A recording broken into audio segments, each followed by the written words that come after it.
Brilliant bowling জারি বরুণের স্পেনের শেষ ডেলিভারিতে ফাইভার। আন্তর্জাতিক ক্রিকেটে প্রত্যাবর্তন হয়েছিল ৩ বছর পর। গৌতম গম্ভীর ভারতীয় দলের কোচ হওয়ার পরই সুযোগ পান বরুণ। এরপর থেকে একের পর এক বিধ্বংসী বোলিং পারফরম্যান্স। এই সিরিজে ৩ ম্যাচেই ১০ উইকেট, এর মধ্যে রাজকোটে নিলেন ফাইভার।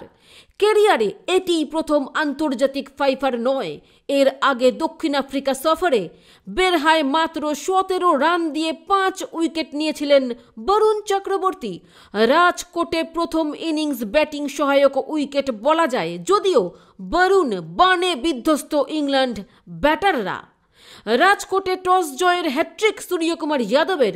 গত ২ ম্যাচের মতোই রান তাড়ার সিদ্ধান্ত নেন।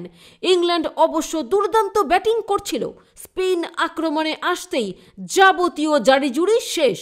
বিশেষ করে বলতে হয় বরুণ চক্রবর্তীর কথা। জস বাটলারকে ফেরাতেই ইংল্যান্ড ইনিংসে বিপর্যয়। সেই যে চাপ তৈরি হলো, ইংল্যান্ডের বড় স্কোরের সম্ভাবনা কমতে থাকে। বরুণ চক্রবর্তীর বোলিংয়ে বাটলার রিভার্স সুইপ করেছিলেন। গ্লাভসে বল নিয়েই ক্যাচের আবেদন করেন সঞ্জু। যদিও অন ফিল্ড আম্পায়ার আউট দেননি, দুর্দান্ত ক্যাচ নেওয়া সঞ্জু নিশ্চিত ছিলেন। ক্যাপ্টেন সূর্যকুমার যাদবও ভরসা করেন। এই সিরিজে বোলিংয়ের ক্ষেত্রে ভারতের প্রথম সফল রিভিউ এবং বাটলারের উইকেট। বোলিংয়ে আরও ধার বাড়ে বরুণের। হ্যাট্রিকের কাছেও পৌঁছলেন মিস্ট্রি স্পিনার বরুণ।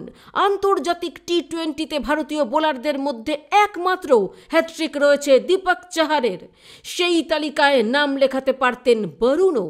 অল্পের জন্য তা হয়নি, যদিও তার বোলিং পরিসংখ্যান চমকে দেওয়ার মতোই।